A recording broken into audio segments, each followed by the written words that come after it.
Great. Thank you for joining us today. My name is Melissa Stoger. I'm the Assistant Director at the Deerfield Public Library, and I'm a member of the Adult Reading Roundtable Steering Committee. I'd like to thank Rails for hosting this webinar today. Since COVID, Rails has hosted a number of arts webinars, which allows us to reach more people, and we greatly appreciate that. If you're not familiar with the Adult Reading Roundtable, we are a group in the Chicagoland area that is dedicated to helping library staff develop their readers advisory skills and promote reading for pleasure through public libraries. If you're interested in joining ARRT, our membership fees are very nominal. It's $15 a year or $5 a year if you're a student. With your membership, you are able to attend our genre studies and our book club studies, which are great resources.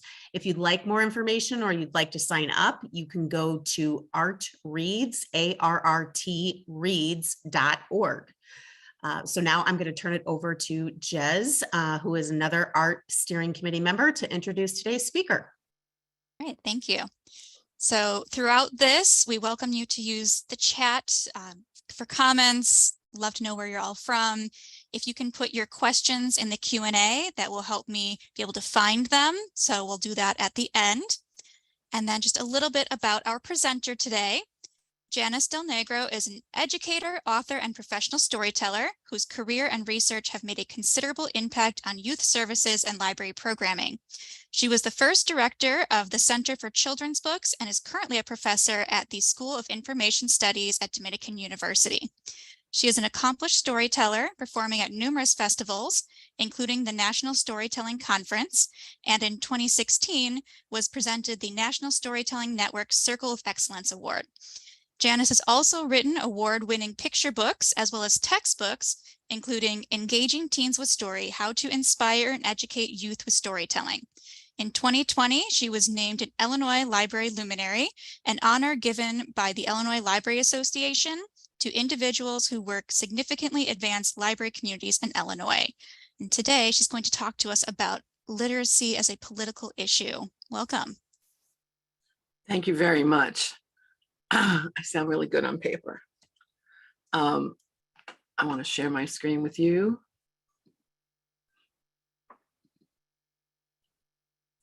Okay. I did have a title slide, but who cares? I wanted to start on this slide because I want to tell you a little story, of course. A few years ago, I started teaching a doctoral seminar on literacy and learning. And when you prep a new course, you do a whole lot of reading and research.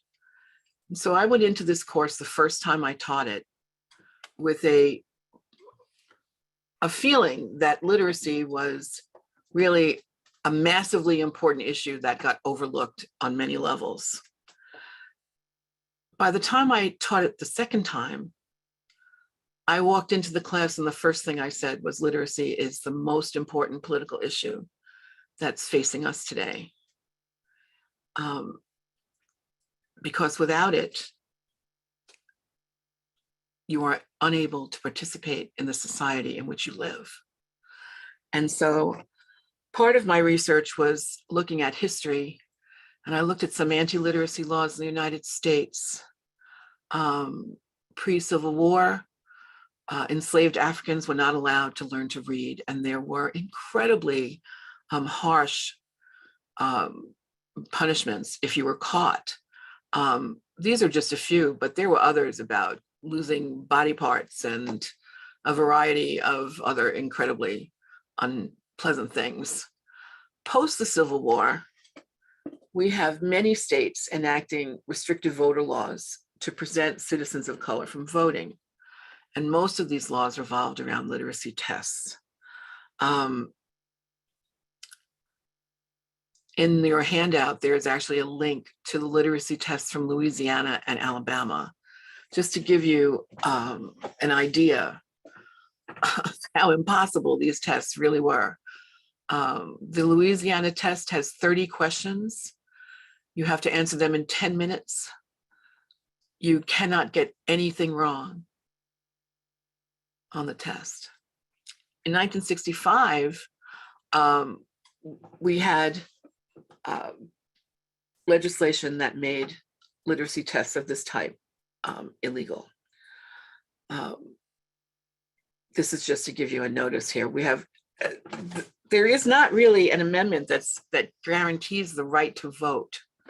The Supreme Court said that the 14th Amendment implicitly protects that right.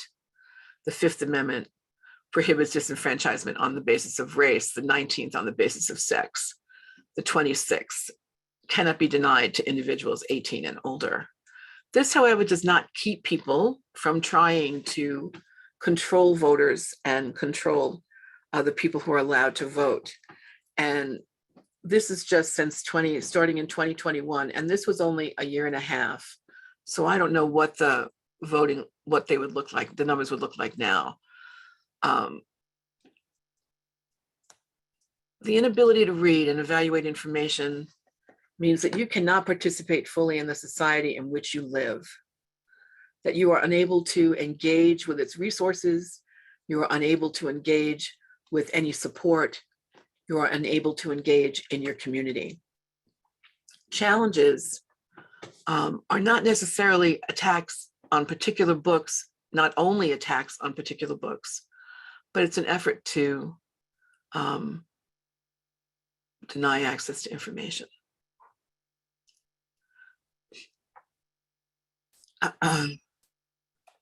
I'm going backwards. That's why I'm sitting here thinking, my goodness, did I duplicate my slides? But no.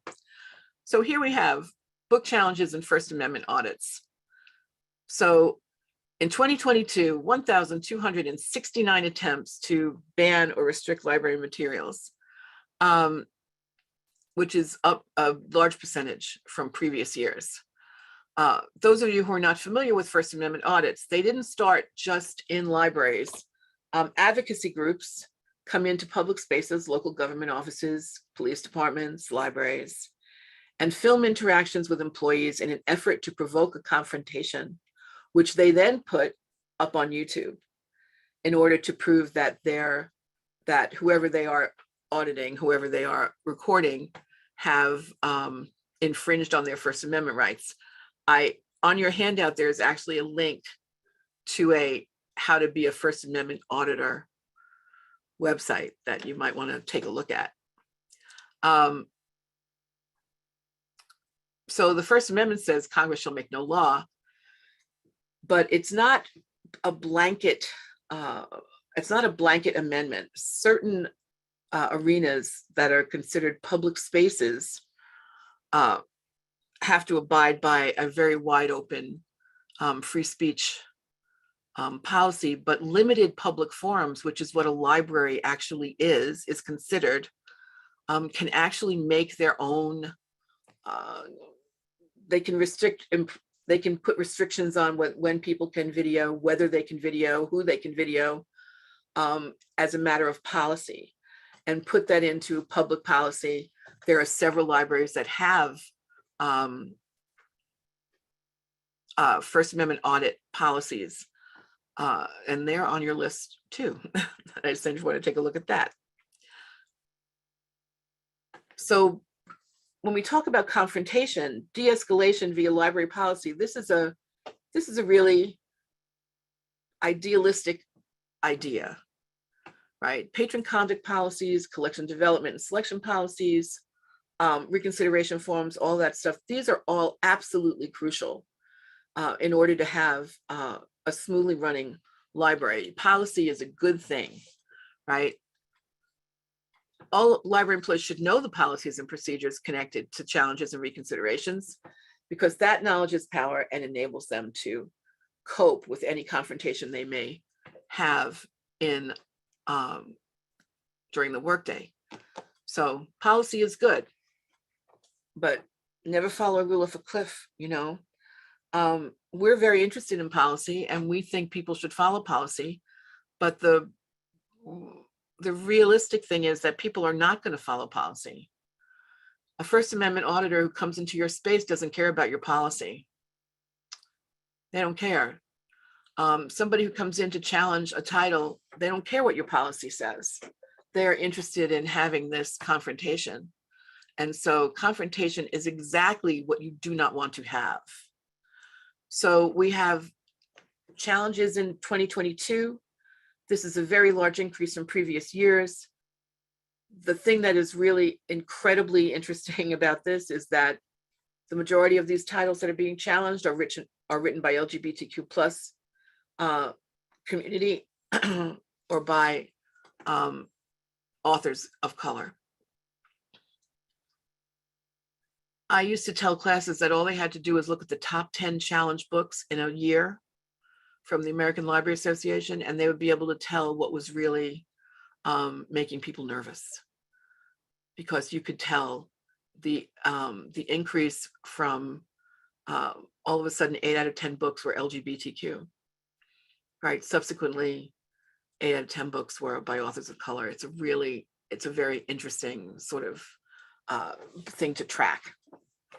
So challenges brought to you by an individual patron versus political challenges are different things, right? But see the sign, see the them and the us? We don't want to do the them and the us. It feels like them and us, though. I know. It feels like them and us. The problem is that once you set up a confrontational relationship, it's very hard to back down from that. So what do? You stay calm, right? You stay calm. This is so much easier said than done. But you have to learn how to take a breath. There, I said it, breathe. You have to breathe. And you have to maintain your professional face. I talk to students now about the development of a professional demeanor and how necessary it is. Libraries are so friendly as a general rule, and they're so welcoming and open that it's hard to remember that you need to have that professional demeanor in order to do your job. You can find a lot of de-escalation information online, mental health agencies, doctors' offices, ALA, there's tons of different things that are available out there.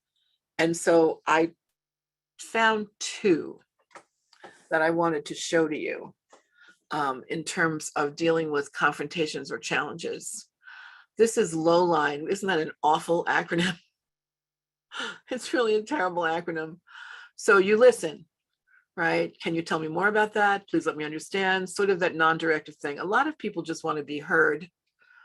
And so you want to try and resist the impulse to immediately respond, right? You want to get more information. Listen. Try and maintain that professional demeanor. Watch your tone of voice, watch your volume. People who are angry, they tend to raise their volume level. And if you don't, if they're yelling and you are not, then it's possible their volume will come down and you will have a better chance of having an actual conversation instead of a conflict. You want to let people vent. People need to vent. I need to vent on a daily basis. Don't rush, right? Because the impulse when you're attacked, and a lot of these things feel like attacks, whether they're First Amendment audits, whether it's somebody coming in with a challenge, whether it's someone coming in with a list of 125 books that they got from somewhere else that they want off your shelf, and you don't even have half of them. You want to wait and get all the information before you respond. Try to be as neutral as you can. This is really difficult when someone is in your face and calling you a pornographer or a groomer of children. This is really a difficult thing to do. So this takes practice. You should respond with your own nonverbal cues. You know how to do this. We do it with children all the time. We can do it with adults who are coming into our spaces. And I, when appropriate, shows that you're maintaining interest, you're willing to listen, you're paying attention. It lets someone else who's watching you know that you are paying attention and listening. So you want to help me understand that. Can you explain to me why you feel that way? Right? You have to have the conversation is really crucial. So low line is pretty excessive and it's an awful acronym. So I was talking to Jennifer Hovanek, who's the new director of the LaGrange Park Public Library. And she said, no, try this one. And I find this to be a little more handleable, right? So you want to listen to people, listen to them, take notes if you need to, acknowledge how important it is. You want to take action, whatever kind of action you can. You may not have an action that's available to you, but you want to show that you are doing what you can do and thank them for coming. Because you do not want a confrontation, you want an ally. And the only way to do that is to have the conversation, right? Encourage them to come back and talk to you in the future, right? I tell this story all the time. I had a friend who went to challenge training with the Office of Intellectual Freedom at ALA.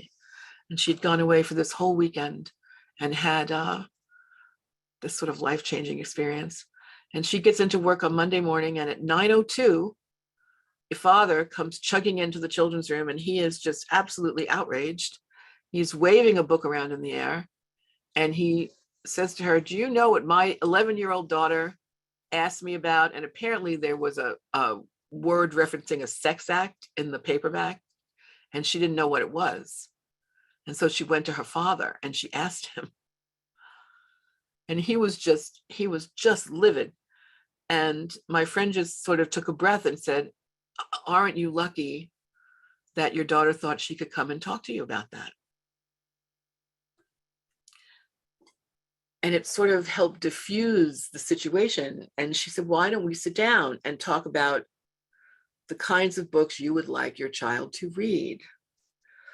And it went from a situation that could have been terribly negative to a situation where he would come back and talk to her about good books for his daughter almost all the time.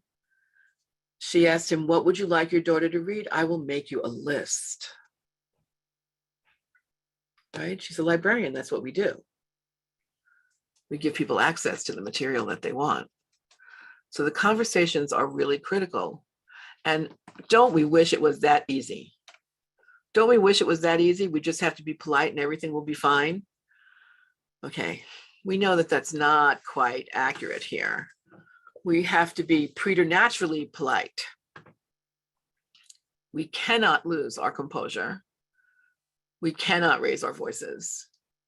We have to be incredibly polite. We cannot control people who come into the space. We can only control how we respond to the interference. And that takes practice and training. It's critical to have practice and training. You have to know what you're going to say and when you're going to say it.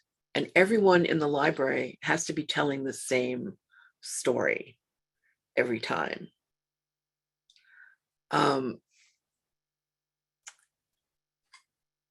It is often frontline staff that get the first hit, right? A patron comes in, we'll say an individual patron comes in and they have a book that they don't feel should be on the shelf. Well, they're not usually quiet about it. They're usually pretty loud about it. And they go after the first person that they see. That staff, all staff needs to be trained on how to respond to that kind of confrontation. There needs to be a really clear line of where the complaint goes. Frontline support staff dealing with somebody who has a challenge, who has a problem with a book, that's not their job, right? So the first thing they would want to do is pass it on to the person whose job it is. But unless you have a really clear conversation about how you're going to implement the policy that you create, then people aren't going to know. You have the whole staff, the entire library staff has to be trained, including pages. Everybody has to be trained on how to react First Amendment auditors, the library can certainly have a policy that says you can't film in here without people's permission. Right, but the response to that is the library is a public space. And if you try to keep me from filming in a public space, you're infringing on my First Amendment rights. And the intention is to cause a filmable confrontation. And some of these confrontations have actually been used to file suit against spaces where the confrontations took place. Not libraries, as far as I know, yet.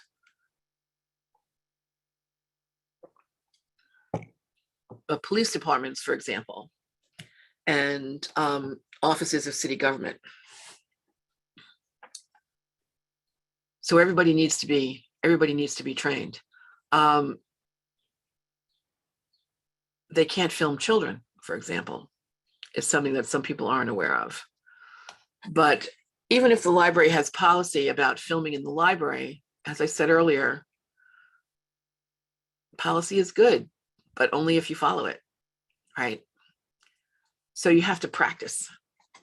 You have to practice all the time. This is when we have the, that thing we all hate when we do role playing, that thing we all hate in training. When they're training us to do things, we're going to role play the situation. These you really need to role play. You need to do it because you have to practice responding to the confrontation. You have to practice what you're going to say. You have to practice how you're going to say it. When I gave part of this presentation at the Illinois Library Association, man, it seems so long ago, I can't even remember when it was. I had a question from the audience afterwards, and one librarian she said, well, I say all the right things. That after a confrontation, her boss said to her, well, you say all the right things, but your face is saying something entirely different. You have to practice that too. You have to practice that professional demeanor. It's really crucial. It's really crucial. Think about the video that would go online if you lost your professional demeanor, right? And it's difficult because the impulse here is to push your emotional buttons in a big way in order to get the bigger response. Challenges that are single challenges from actual patrons of your library are one thing, but challenges from someone who comes in with a list of 125 books that they got from somewhere else and they want removed off your shelf, that's something else altogether. An individual challenge, an individual who's coming in like the dad with the book. I mean, he was legitimately concerned. That was a legitimate thing on his part. He was really upset. That conversation is a different conversation, right? Than the conversation with the patron with the list. But you have to decide how you're going to handle it. Libraries have reconsideration policies. If you don't have one, you should get one. You should create one really soon. There's examples all over the web. There's examples everywhere.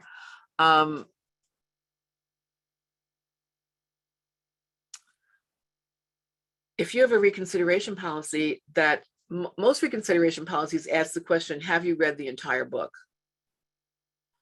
Right. And they ask for specifics about what the problem is with each book.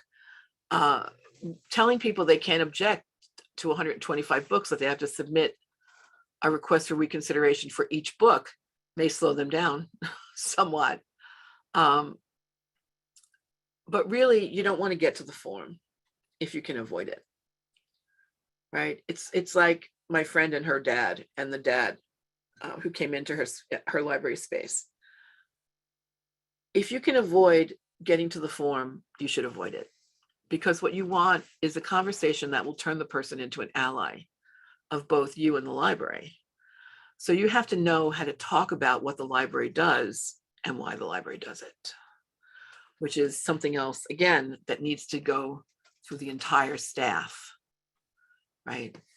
What story are we telling?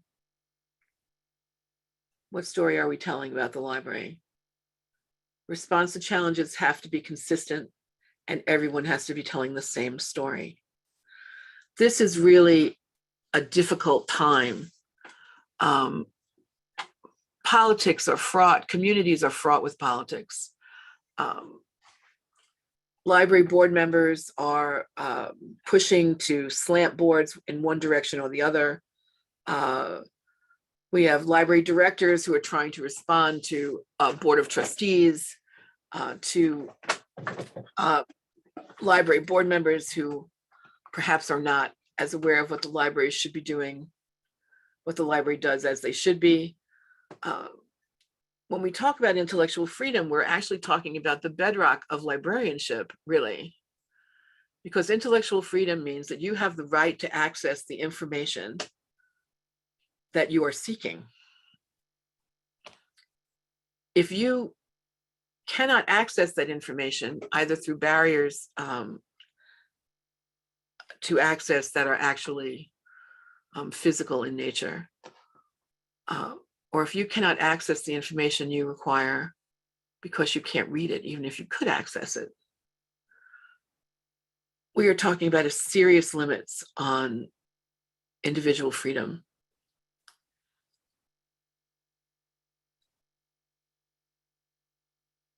I promised I wouldn't like hair off into some things about which I feel really passionate. I think that challenges are part of the same mindset that can use illiteracy as a weapon, right? That can weaponize literacy. If you cannot read, you cannot participate. If you cannot participate, you cannot challenge the status quo. And so there is, I think, a really concerted effort to decide who gets to make those decisions, who gets to vote, who gets the information that they need at any level. So organized political challenges, these are very different animals than individual challenges, but they require the same consistent response, right? They absolutely require, they absolutely require the same consistency. So when you're training, or you're thinking about training, or you're thinking about policy, all of these things need to be addressed. Now, when I said First Amendment auditors and challengers really don't care about your policy, I don't really take that back. I don't think they're very interested in policy, but libraries need to be interested in policy because that is their justification for the actions that they take as government entities, that they have policy. And as such, those policies need to be implemented. There are some First Amendment audits that have ended up in the police being called. A First Amendment auditor would come into the library. The librarian says to him, "Excuse me, we have rules. You need to have permission from the director in advance in order to film in the library." And they say no, that they don't, that it's their First Amendment rights. And you repeat the policy and ask them to please comply with the policy or leave the library. And they refused to do that. And ultimately the police were called and people were removed. But because the librarian who had been interacting with, they call themselves citizen journalists, had not lost her professional demeanor, had maintained her equilibrium and her calm. That was really, there was nothing to put online, right? There was nothing to put online. So that was an extremely, somebody who really had thought about how they were going to react. It's very difficult when someone is confrontational in a challenge and wants to, because they tend to invade your space, right? There's a tendency they invade your personal space. I said this to a question was, one of the things you might want to do if you really want to have a conversation with an individual is you might want to sit down. You might want to sit down at a table because then they need to sit down too. Invite them to sit with you. And they are seated, and now you have, not only is there a height differentiation that's been eliminated, if there is one, but there's also a distance between the two of you because the table is between you. And it tends to de-escalate confrontation.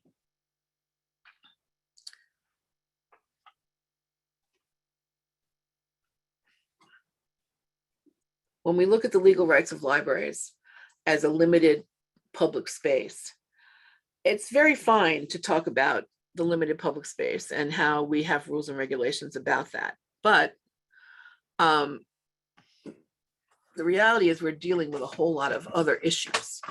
We have adverse state legislation about what books can be used in schools. We have bans on discussing divisive topics or critical race theory. We have, well, let's look at Florida. We have bans or limits on discussing, teaching, or providing information about the LGBTQ plus community. Some states have eliminated legal defenses to obscenity prosecutions for librarians and educators. There are people who are talking about parental oversight boards for libraries to keep them from, so that parents will have a say in what goes on library shelves. But you know, because these people are loud, it makes it seem as if they are the majority, but they really are not. You know, the United Against Book Bans organization says that 71% of voters oppose the idea of removing books from public libraries, right? And 67% oppose efforts to remove books from school libraries. So we're not looking at a majority. We're just looking at things that are really old. And while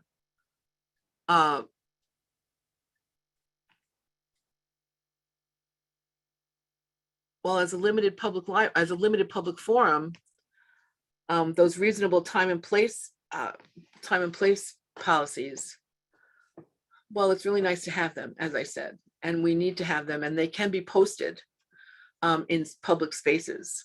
One of the other things that's recommended about First Amendment audits is to make sure that all your non-public spaces are very clearly labeled. Right, employee only, no, only staff beyond this point, that kind of stuff. Because that does also put parameters around what can actually happen. But most libraries are concerned, a lot of libraries are concerned about the First Amendment audits because they feel that someone coming in and filming in the library has a chilling effect on people coming in to use the library. And so it can get that, I can see that as being really problematic. Somebody filming in the library can be filming over somebody's shoulder and viewing what they're viewing or what they're reading. And so that becomes an invasion of privacy. And so there are limits. Libraries are legally bound to follow their own policies. So that, in a sense, limits First Amendment protections.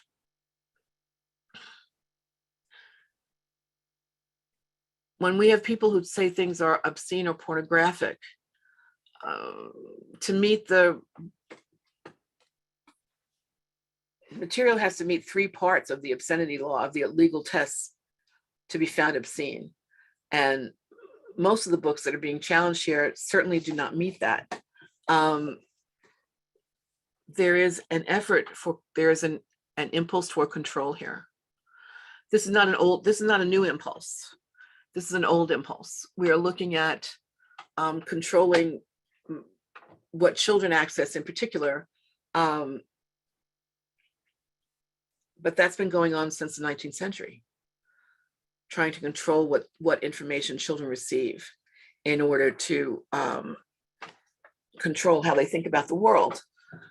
This is also a problem when we talk about limiting inclusivity in collections.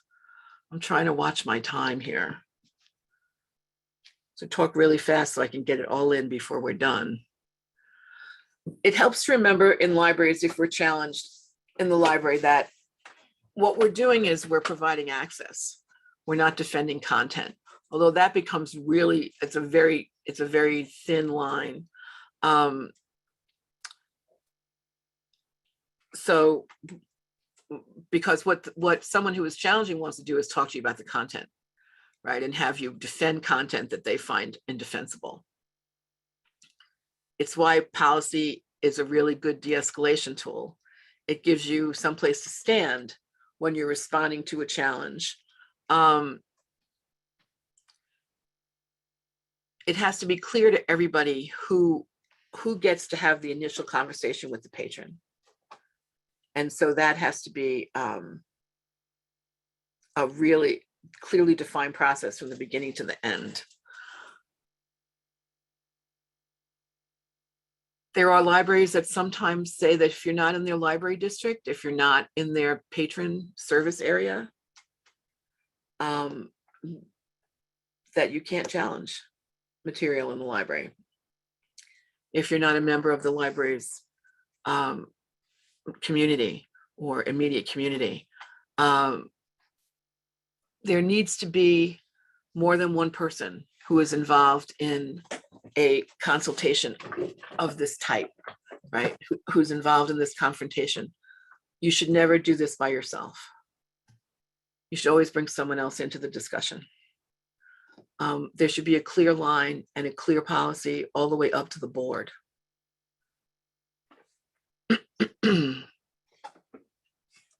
But the whole thing is you have to be ready. You have to be ready, right? You have to do the self-confidence is gained through preparation and practice, right? You have to practice what you're going to do. You have to practice what you're going to say. And everybody has to do this, has to say the same thing. The story has to be the same.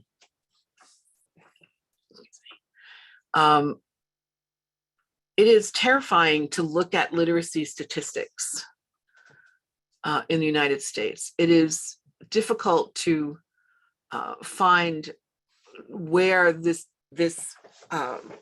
lack of literacy, this inability to teach reading has come from.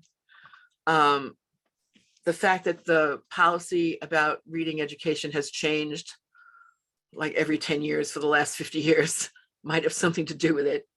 But what it has resulted in, it's resulted in a population that has serious literacy problems. Children who can't read, people who won't read, and people who cannot evaluate information. And so that becomes a really crucial political issue.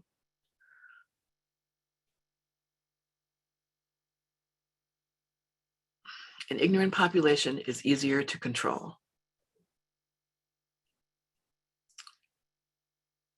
Reading is the primary skill. It's the primary way that people can get information. It's the primary way that people can get multiple sources of information. Anything that stands in the way of a literate population is a problem. I wish I had a blanket solution for you. I think that the American Library Association and librarians, there is a new policy, there's a new plan, strategic plan, and one of the pillars of that plan is a commitment to advocating for literacy and literacy education. So I think that we can look at that and hope that we can make a difference. I think it's important to recognize the literacy efforts that libraries are already making. I'm clicking on the wrong thing here. There, use your powers for good. I think we have to think about what libraries are already doing. I went to the Museum and Library Services had a think tank in Washington, D.C. back in March. Feels like 100 years ago. And essentially they brought people in from all over the country who worked with literacy in books and libraries and schools, and had them discuss literacy projects or projects that promoted literacy in communities. And there are a lot of librarians there. And what was really clear from the presentations from IMLS was that they really didn't have any idea what libraries were already doing. And so there was a great deal of discussion about what libraries had already accomplished that IMLS was not noticing. The evaluation afterwards was an interesting thing. I'm older now, I'm not so nice. So the evaluation process was really an interesting one because we talked about what was problematic about their presentation and the lack of knowledge that they had about what libraries were already trying to accomplish by squeezing blood from stones, which is, you know, something we're really good at. One of the things that we asked for was a best practices handbook on what libraries were already accomplishing throughout the country, because there's literacy and literacy promoting programming going on everywhere. I just want to say one more thing. I promised I would leave time for questions.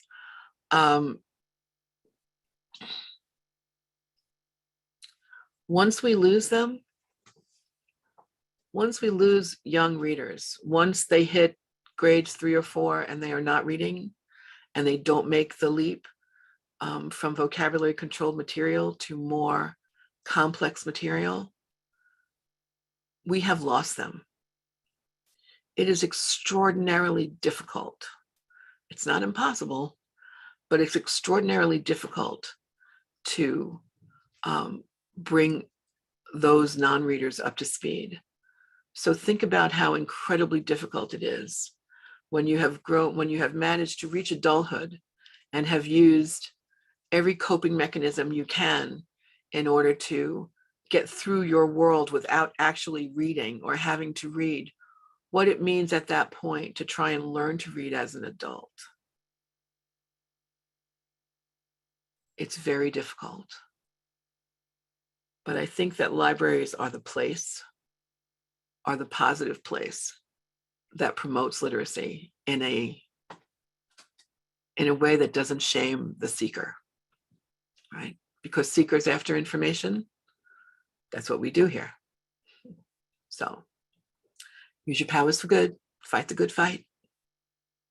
And I'm happy to answer questions.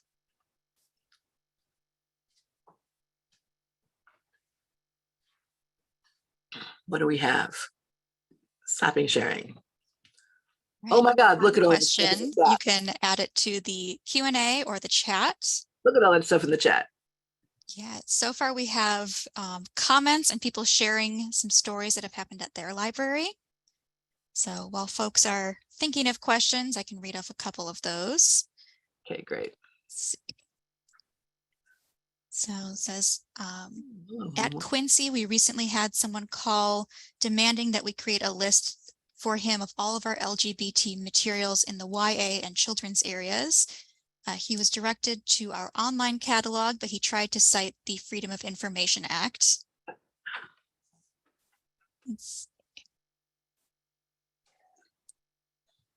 Well, he can't because that information is already available. If you want it, you have to go get it. So Samantha asks, do you have any role-playing scripts available for practicing responses? Oh, that's a great question. I don't, but there's a lot of people who do. The Reaching Forward, I just read Christine. Hi, Christine. Just put in the chat that Reaching Forward had a great program on First Amendment audits. I also know that I think it was Vernon Hills just had a training, just trained their entire staff on responses to challenges and First Amendment auditors. And it was just in time, somebody said, because sure enough, soon after the training, they had somebody come in. So there's a lot around. I mean, there's a tremendous number of resources available to you online that can help with this. All right, well, I think this one's going to be very timely for a lot of libraries. Christine asks if you have any tips on dealing with challenges for pride displays. Yeah. This is where the commitment of the administration and the board is really critical. It is not, it is not unusual. I know I'm reading the chat and trying to talk at the same time. It's not unusual for directors or boards to either refuse to let the display go up in the first place or want it to come down in the second place. That consistency has to go all the way up through the board. The policy has to be created and built into policy. And the policy should be public. I mean, all your policies should be public. You know, I mean, why isn't it? It should all be available. If somebody wants to see your collection development policy, it should be on your website. It's not a secret. You know, it's not a secret. And if you can't answer questions about it, well, that's a problem. You know, you should be able to answer them. I do think the pride displays, I already saw one problem with that already. It really has to be a consistent commitment from the frontline staff up through the board. Otherwise, there's no recourse there. Because what people will say is, you want to put it up, and your director says no. And what will you do then? Will you put it up anyway and lose your job for being insubordinate? So the question then becomes, you have to pick the bridge you're going to die on. This is not satisfactory at all. This is not at all a satisfactory response. However, librarians are nothing if not subversive. So I think I've seen librarians who were told that by a director that they didn't want a pride display up because they were afraid it might cause a controversy. See, this is bad. It might cause a controversy, so we're not going to put it up. We're not going to buy this book because it might cause a controversy. You may as well burn your book budget in the parking lot. I mean, it's a really bad precedent to turn around and say, we're not going to do this because it might be controversial. But she didn't quite know what to do about it. And I said, subversion is like a really good thing. People don't pay. It's astonishing how little people actually pay attention. I said, you promote LGBTQ material in every list you put together. You put individual titles in every display that you do. So there are ways to make sure material is included. It is not satisfying. It is not a satisfactory response. But it's a workable one. You know, but I also think that you need to be on committees in your library and in your library associations that make policy. Believe me, I hate policy making. It's just such a drag. It's really unbelievably detail oriented. And so it is not always the easiest thing to do to hammer out a usable policy. It helps to remember that you make policy for the greater good. You don't make it in response to an individual problem. You make it for the greater good. And that helps keep your focus where it belongs, right? Because the greater good includes everyone in your community. I'm reading Flannery's post here. Yes, extraordinarily awful. Extraordinarily awful. It's really, it's astonishing that people actually have the nerve to do it. Really. But I do think that policy is really critical, not in terms so much as keeping First Amendment auditors or challengers off your back, because you know what? They don't care about policy. They don't care about policy, really. But policy is good because it gives you a place to stand. And if the policy is consistent all the way up to the top, then you have someplace really firm to stand. And that enables you to respond to challenges in a consistent way. And it enables everyone to tell the same story too, which is also critical, right? And sometimes you just are quiet about it. Amy's saying in the chat, sometimes you just, that's great, Flannery. Sometimes you just do it, right? Sometimes you just do it. When we talk about inclusivity in lists, for example, even for adult lists, every list should have something on it for everyone, right? We need a variety of genres. For example, we need to include poetry or graphics or LGBTQ material, or there are the inclusivity issue.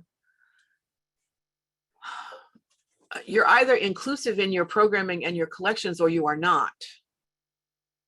Right? You are or you aren't. There is no yes, there is or there is no, oh, I'm a little on this. It's like being a little bit pregnant. You know, you are inclusive or you're not inclusive.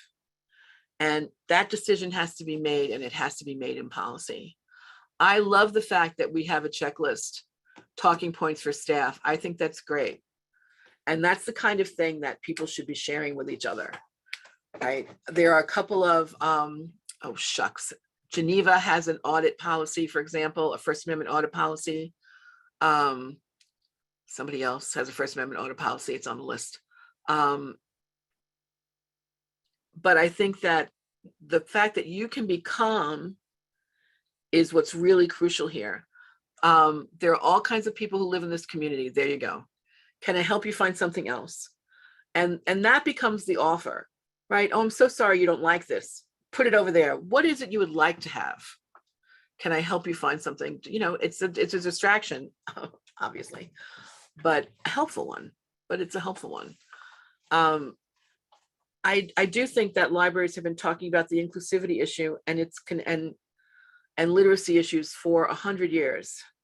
And, you know, it's really very simple.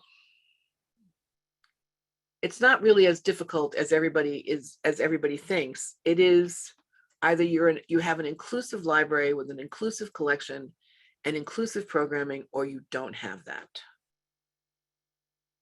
And so, depending on who is asking, Karen, absolutely.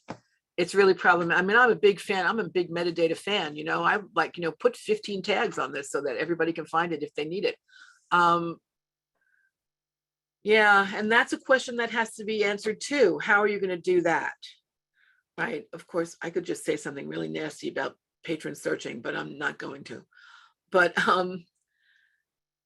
and that's a decision that also has to be made, but that's also made on the basis of policy, right? Inclusivity policy, whether or not that it goes from all the way to the top. And because policy comes from the top down, theoretically, I prefer a more flattened hierarchy myself, but that decision about whether or not something is labeled as LGBTQ or not in the catalog is also based on a policy decision, right? On an inclusivity decision. And so that just becomes anything that keeps your patrons from using your stuff is bad, right? Janice Del Negro's rule number 1 about libraries, right? So I think that it is difficult, as has been mentioned. People are desperate for a confrontation. But your being able to maintain your equilibrium and your professional demeanor will go a long way to decompressing the problem. The thing is, it's not just a question of challenges to book titles. Now it's a question of challenges to content, because people don't like the content. They don't like, and it's not that the content is inaccurate. It's that they just don't like what it says. Right? I'm looking at Florida and I'm just horrified. Really, I'm just horrified. I keep thinking of all those 13-year-olds who will have no recourse if they're trying to find information about who they are and why they feel the way they do. And not only that, they can't even ask the question. It's a horrifying response. And it feels incredibly huge, but I'm telling you, it's not that big. It's not that big. The majority of individuals in this country are not in favor of banning books or taking books out of the school library or not allowing people to read them. So this push that says that libraries are on the outside of popular opinion, this is not true. This isn't true, really. It is that we do get individuals who are really loud. They're really loud. I highly recommend developing a really low, calm voice in response, which is extraordinarily difficult because if someone is yelling at you, the first thing you want to do is yell back, which would be the absolute worst thing for you to do. So I think that we are, we could talk about Florida. I think that we're actually in a position to affect change, not on a global scale necessarily, but wherever you are locally. You can't do things overnight, but you can get on policymaking committees and bodies, and you can work on inclusivity as a basis for library policy.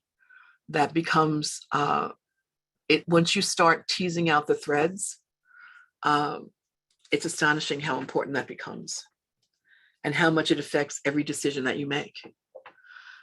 So, like you were saying before we started, one library at a time. one library at a time. And I could talk about this a long time, but I think we're out of time. Yes, I did want to mention one of the comments from the chat, that the Washington Post recently found that the majority of requests to ban books came from only 11 people. And that was shared just yesterday, actually. Where? The majority of requests from where? We had to find out the Washington Post article first. Let's Okay. take a Well, look. just a thought. What does give me some hope here really is, oh, somebody put it in the chat, is high school students who do walkouts when people try to keep them from reading books, who say, forget it, we're not doing this, right? And who are really reacting and protesting against materials being removed. And in some ways, that is a more effective protest, I think, than a professional protest. Seriously, all right, I'm going to have to read this. I'm reading the chat. I'm going to have to read this article now.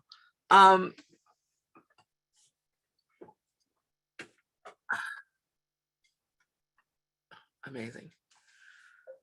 So yeah, see, I completely lose track of what I was talking about. All right, well, we are out of time. So thank you for sharing your thoughts and your experience with us. If anyone is interested in more programs like this, the Adult Reading Roundtable, I'll put the link in the chat again. It's artreads.org. We will be transitioning to hybrid and in person soon. So come join us in person, meet with other folks who share. I should belong to AARRT. I should belong to you that. should. Why don't it's I only $15. I don't know how that happened. I'll have to take care of that. All right. Well, thank you everyone for joining us today. Hope you got some good information. And Well, I'm sorry if I talk too fast too. I have a tendency to talk really fast. So sometimes it's easier face to face because people interrupt you as you go. Yes, and this session was recorded. So if you have a coworker or someone you think would benefit from this, Rails will be sending out the link to everyone who registered. So look forward to that in your inboxes. All right, thanks everybody. Have a good day.